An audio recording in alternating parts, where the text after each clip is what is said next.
창업이라는 말은 듣기만 해도 너무나 설레입니다. 창업이 끔찍한 기억으로 남지 않으려면 철저히 준비를 해야 하는데요. 흑조가위에서 애견 미용실 창업하는 과정을 자세히 안내해 드릴 테니 많은 도움이 되었으면 좋겠습니다. 오늘은 좋은 상권을 찾는 방법에 대해 먼저 알려드리겠습니다. 첫 번째, 상권 조사. 상권은 가게 매출의 많은 부분을 차지하기에 매우 중요하게 확인해야 합니다. 애견 미용샵은 상권을 볼 때 무엇을 중점으로 보아야 할까요? 바로 유동인구입니다. 유동인구가 많은 상권이라고 다 좋을까요? 애견 미용샵 같은 경우는 아닙니다. 유동인구가 많다고 해도 어떤 유동인구인지 확인해야 합니다. 그 이유에 대해서는 홍대를 예를 들어 설명해 보겠습니다. 홍대는 유동인구가 아주 많은 상권이 좋은 번화가입니다. 그런데 홍대에는 유동인구에 비해 애견 미용실이 아주 적습니다. 그 이유는 무엇일까요? 첫 번째, 이런 번화가에는 여러 지역에서 오는 사람들이 많습니다. 타 지역에서 번화가로 오면서 강아지를 데리고 오는 경우가 거의 없기에 그 많은 유동인구가 애견 미용샵 입장에서는 다 허수입니다. 그렇게 강아지를 데리고 다니는 견주가 없는 홍대 같은 번화가는 되도록 피해야 합니다. 그리고 그 외에 여러 가지 이유가 있습니다. 두 번째, 기본적인 보증금과 월세가 높습니다. 애견 미용샵은 고정 손님으로 인한 매출이 대부분을 차지하기에 초창기 1년까지는 고정적인 수익을 얻기가 쉽지 않습니다. 그렇기 때문에 월세가 높은 상권 번화가 같은 경우는 초기에 버티기가 쉽지 않고 장기적으로 손익분기점을 넘기기가 쉽지 않습니다. 세 번째, 트렌드가 빠릅니다. 홍대 같은 화려한 상권 번화가는 트렌드가 빠르기에 미용 관련 업종의 리모델링 주기가 굉장히 짧습니다. 따라서 5년 전에 했던 인테리어가 구식이 될 가능성이 높습니다. 대표적으로 이런 세 가지 요소로 인해서 홍대 같은 화려한 상권 번화가에 애견 미용실이 잘 되지 않을 가능성이 높습니다. 그러니 되도록 피하는 것을 추천드립니다. 그럼 애견 미용샵은 어떤 유동인구를 보아야 할까요? 당연히 개 데리고 산책하는 사람이 많은지를 확인해야 합니다. 따라서 그런 상권은 거주지이면서 동시에 강아지와 함께 다닐 수 있는 둘레길, 산책로, 공원 같은 곳이 있어야 합니다. 그리고 주의할 점이 거주지 공간에 대한 조사입니다. 아파트 단지가 많은 상권이어도 요즘에는 강아지를 키울 수 없는 아파트가 늘어나고 있는 추세이기에 그 지역 맘카페 등을 통해서 강아지를 키울 수 있는 공간인지를 확인하셔야 합니다. 이렇게 유동인구 조사를 통해 괜찮은 상권을 찾았다면 두 번째는 상가 건물 조사입니다. 두 번째, 상가 건물 조사. 괜찮은 상가 건물을 어떻게 구하며 주의사항은 무엇이 있을까요? 보통 상가를 구할 때 부동산과 인터넷 두 가지 방법을 통해서 구합니다. 그리고 부동산은 일반 동네 부동산 그리고 상가 전문 부동산으로 나뉘어져 있는데요. 일반 동네 부동산 같은 경우는 보통 주택 전문 부동산일 가능성이 높기에 상가 매물을 많이 가지고 있지 않습니다. 상가 전문 부동산은 가지고 있는 상가 매물이 많아서 더 폭넓은 매물을 볼 수 있는데요. 그러나 권리금을 부풀릴 가능성이 있기 때문에 적어도 부동산을 3군데에서 5군데는 돌아다녀야 합니다.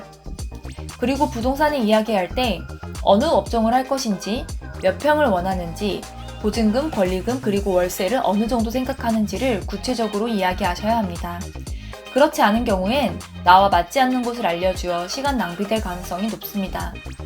인터넷으로도 상가를 알아보는 경우가 있는데요.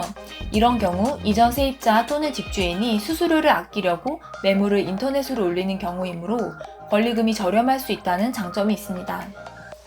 애견 미용샵 상가 구할 때 7가지 팩트 체크. 상가를 구할 때 이런 부분을 확인한다면 좋은 상가 건물을 구할 가능성이 높습니다. 1. 근린생활시설 2종. 애견 미용샵은 근린생활시설 2종이어야 하기에 그 상가가 근린생활시설 2종인지를 확인해야 합니다. 근린시설 확인 방법은 민원24에서 건축물 대장을 통해 확인할 수 있으며 근저당 설정도 확인할 수 있습니다. 2. 동물이용업 시설 기준. 동물이용업 시설 기준에 적합한 건물인지 확인하셔야 합니다. 특히 설비, 전기, 수도가 있는지를 확인해야 하는데요. 이런 시설이 없는 경우 시설 투자 비용이 추가적으로 들어가기 때문입니다. 3. 프랜차이저가 있는 건물. 스타벅스나 이디야 같은 프랜차이저가 있는 곳은 대기업의 검증을 통해 어느 정도 상권이 이루어져 있을 가능성이 높습니다.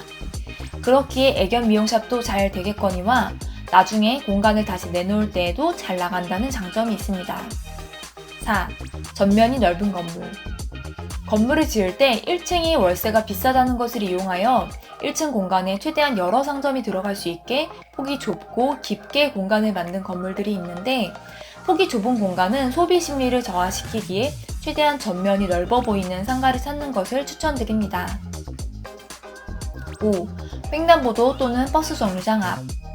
사람들이 기다리는 공간 주위에 있는 상가는 자연스럽게 사람들에게 홍보가 됩니다. 6. 언덕에 있거나 계단 혹은 앞에 전봇대가 있는 상가. 언덕 위에 있거나 상가 앞에 전봇대가 있는 경우, 그리고 계단이 있는 경우, 심지어 1층에 계단이 한 개만 있더라도 사람들의 소비 심리가 저하됩니다. 최대한 피하시면 좋습니다. 7. 과거 이력. 네이버 지도 뷰를 보면 과거에 어떤 상가가 들어가 있었는지를 확인할 수 있습니다. 만약 10년 전부터 1년에서 3년 주기로 사업체가 바뀌었다면 상권이 좋지 않다는 증거일 수 있습니다. 이렇게 좋은 상가 건물을 찾았다면 세 번째는 임대차 계약서 작성입니다. 임대차 계약 전에 알아둬야 할 3가지 주의사항이 있습니다. 이 점을 잘 숙지한다면 손해보지 않고 계약서를 작성할 수 있으니 꼭 잘 확인해 주시길 바랍니다. 1. 우선 변제권. 우선 변제권은 내가 영업을 하고 있는 건물이 경매로 팔렸을 경우 다른 채권자보다 우선 변제받을 수 있는 권리를 이야기합니다. 요즘 소리소문 없이 건물이 경매로 넘어가는 일들이 생기면서 많은 피해자가 발생하는데요. 우선 변제권을 신청할 경우 건물이 경매로 팔렸을 때 순위대로 경매 배당을 받으실 수 있습니다. 계약 전 부동산 업자분에게 이야기를 하셔서 우선 변제권을 받으시길 바랍니다. 2. 화해조서. 임대계약 시 제소 전 화해조서를 특약으로 쓰는 경우가 많습니다. 화해조서는 소송 전에 쓰는 판결문으로 대법원 판례와 동일한 효력이 발생합니다. 보통 뭐뭐뭐일 경우 강제 퇴거라는 조항이 있을 수 있는데요. 세입자 입장에서는 불리한 조항이 있을 수 있고, 이 문서에 서명을 하는 순간 나중에 트집 잡혀서 기껏 투자했던 상가에 강제 퇴거될 수 있기 때문에 화해 조서를 요청하는 경우는 아예 계약을 하지 않는 편이 좋습니다. 3. 녹취. 임대계약 진행 시 건물주와 중개인과의 대화에서 녹취는 필수입니다. 평생 이곳에서 장사해도 돼. 주차는 문제없이 다 돼. 이런 말을 하는 경우가 있는데요. 녹취로 구두 계약을 증명해야 합니다. 그리고 세입자 입장에서 알아두면 좋은 보호법이 있는데요. 바로 계약 기간 후 5년 동안 재계약 요청 가능 조항입니다. 상가 건물 임대차 보호법으로 인해 계약 후 5년 동안 상가 월세자가 재계약을 요청했을 경우에는 건물주는 거절할 수 없으며 마음대로 쫓아낼 수 없습니다. 그러나 건물을 심하게 훼손했거나 3개월 이상의 월세가 밀리고 전세를 건물주에게 허락받지 않고 주는 등의 문제가 생기면 건물주는 재계약을 거부할 수 있습니다. 또한 화해조서 조항이 어긋날 경우 상가 건물 임대차 보호법으로 보호를 받지 못하니 이 점 주의하시기 바랍니다. 오늘 이 시간에는 사업자 등록증과 영업 허가증을 발급하는 방법에 대해 알려드리려고 합니다. 첫 번째, 소매업 사업자 등록. 동물미용업 허가는 상가와 필요한 물건들이 구비되어 있어야 허가를 받을 수 있기 때문에 상가를 구한 뒤 필요한 물건들을 구입해야 합니다. 물건을 구입할 때 비용 처리를 할 수 있도록 소매업 사업자를 먼저 내셔야 하는데요. 사업자 등록증 발급은 관할 세무서에 가서 하셔도 되고 인터넷 홈택스로도 간단히 등록이 가능합니다. 이때 간이사업자로 시작하는 것이 좋습니다. 간이사업자로 할 경우 연간 매출액이 8천만 원 이하일 때 부가세의 세율이 1.5에서 4%로 일반 사업자의 부가세 세율인 10%에 비해 훨씬 저렴한 세금을 낼 수 있고, 일반 사업자는 부가세 신고를 1년에 2번 한다면 간이사업자는 1년에 1번 하기 때문에 신고하는 데 드는 시간과 비용을 아낄 수 있습니다. 두 번째, 동물미용업 등록. 관계법령에서 말하는 동물미용업이란 반려동물의 피부 또는 발톱, 털 등을 손질하거나 깨끗하게 관리하는 영업을 말합니다. 애견 미용실을 하시려면 동물미용업 등록을 하셔야 하는데요. 만약 애견 미용실을 운영하는 영업자가 동물미용업 등록을 하지 않고 운영하는 경우 2년 이하의 징역 또는 2천만 원 이하의 벌금에 처하기에 주의하셔야 합니다. 또한 동물미용업 등록을 하지 않은 채 영업을 하시다가 혹시라도 있을 분쟁이 생겼을 때 보호를 받지 못하고 불이익을 당하실 수 있으니 참고 바랍니다. 그렇다면 동물미용업 등록을 위한 준비 절차와 필요한 서류는 무엇이 있을까요? 동물보호 교육 수료증, 시설 기준이 갖추어져 있음을 증명하는 서류, 인력 현황에 관한 서류, 영업장의 시설 내역 및 배치도, 사업계획서, 영업등록 신청서가 있습니다. 이 서류를 어떻게 얻을 수 있는지 하나하나 등록 순서에 맞게 확인해 볼까요? 동물보호복지 교육 수료증. 동물미용업을 하기 위해서는 반드시 동물보호복지 교육을 수료해야 합니다. 매년 반복해서 교육을 받아야 하며 미교육 시 100만 원의 과태료가 부과되기에 주의하셔야 합니다. 동물사람 배움터 홈페이지에서 수강하시면 되고 교육시간은 3시간입니다. 교육을 수료했다면 이제 구청 또는 시청에 동물미용업 등록을 할 차례입니다. 시설 기준이 갖추어져 있음을 증명하는 서류 및 현장 사진, 시설 기준에 필요한 물품을 구입했다는 영수증 또는 사진 자료가 있으면 됩니다. 인력 현황에 관한 서류, 이 또한 담당 부서에 가면 얻을 수 있으며 서식에 맞게 기입하면 됩니다. 미용사 본인만 있는 경우 본인만 작성하면 되고 다른 미용사 분들도 있으면 함께 적으시고 마지막으로 미용사 자격증을 첨부하면 됩니다.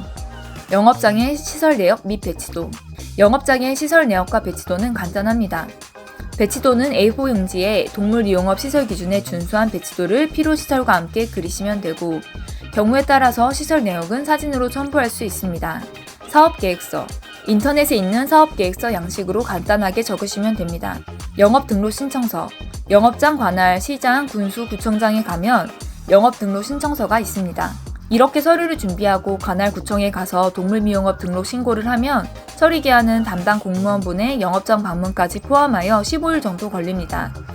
이때 실사 일정을 잡을 수 있는데 당연히 모든 물품이 구비가 되고 인테리어가 끝나갈 시점에 와야 하기에 미팅 날짜를 잘 고려해서 잡으셔야 합니다. 그리고 실사가 무사히 끝났다면 영업장 관할 시군 구청에 가서 동물미용업 등록세를 납부 후 납부한 영수증을 들고 담당 부서에 방문하면 영업 허가증을 줍니다. 또한 요즘 네이버 예약 서비스를 이용하는 샵이 늘어나고 있습니다. 네이버 예약 서비스를 이용하시려면 통신 판매업이 필요하니 영업장 관할, 시장, 군수, 구청에 온 김에 통신 판매업도 발급받습니다. 그리고 나서 마지막으로 영업허가증과 소매업 사업자 등록증을 들고 세무서에 가서 업종의 미용업, 위탁관리업 등등을 추가하시면 됩니다. 오늘은 세부적으로 동물미용업을 등록할 때 필수로 알아야 할 동물미용업 시설 기준과 배치도 그리는 것에 대해 알려드리려고 합니다. 동물미용업을 등록하려면 법에서 정한 시설과 인력을 갖추어서 영업장 관할, 시장, 군수, 구청장에게 등록해야 합니다. 그리고 등록 시 해당 미용실이 동물미용업 시설 기준에 적합하게 만들었는지 미용실 배치도를 그려서 제출해야 하는데요. 그 다음 실사가 나와서 배치도에 맞게 시설 기준이 적합한지 아닌지 확인을 합니다. 하지만 창업을 준비하면서도 동물미용업 시설 기준이 무엇이고 또 무엇이 배치되어야 할지 잘 모르시는 경우가 많습니다. 그래서 흑조가위에서 배치도를 실제로 그리면서 무엇이 필요한지 알려드릴 테니 끝까지 확인해주세요. 영업장의 건물은 독립되어야 합니다. 타 용도로 이용되는 시설이 손재되어 있는 경우에는 해당 시설을 벽으로 구분하든지 아니면 아예 다른 층에 두어야 합니다. 영업시설은 환기 채광이 잘 되어야 하고 습도와 온도 조절이 잘 되어야 합니다. 예를 들어 환기, 채광은 창문이나 환풍기 등이 있고 습도와 온도 조절은 에어컨, 난방기 등이 있습니다. 배수시설과 급수시설을 갖추어야 하며 바닥은 소독과 청소가 쉬운 재질로 되어 있어야 합니다. 배수시설과 급수시설은 욕조, 건조기, 냉온수시설 등이 있습니다. 해충이나 설치류의 출입을 막는 설비를 해야 합니다. 예를 들면 방충망입니다. 화재 안전 기준에 맞는 소방시설이 설치되어 있어야 하고 영업 중에도 지속적으로 그 소방시설이 유지 관리되도록 해야 합니다. 소화기를 배치하면 됩니다. CCTV를 설치, 운영하는 경우 개인정보보호법 등 관련 법령을 준수해야 합니다. 미용 중인 동물의 상태를 확인할 수 있도록 사각지대를 최소화하여야 합니다. 미용 작업실, 고객 응대실 및 동물 대기실은 분리되어 있어야 합니다. 미용 작업실은 공간을 충분히 확보해야 하며 동물이 낙하하는 것을 방지하는 고정장치를 해두어야 합니다. 미용 작업실에는 소독 장비를 구비해야 합니다. 락스, 소독기, 자외선 살균기 등. 그 외에 안전장치인 안전문 잠근 장치나 미용장치인 드라이기, 미용 테이블 등이 있어야 합니다. 자, 이렇게만 하면 동물미용업 시설 배치도 그리기는 문제없이 끝! 실제로 이렇게 배치되어 있다면 실사 나왔어도 크게 문제없이 무사히 끝날 가능성이 높습니다. 자, 많은 도움이 되었나요? 마지막으로 흑조가위에서 미용 안내사항 3종 포스터를 예쁘게 만들었습니다. 만약 필요하시다면 댓글란에 링크가 있으니 확인해 주시기 바랍니다. 이상 최강의 가성비를 자랑하는 흑조가위였습니다. 감사합니다.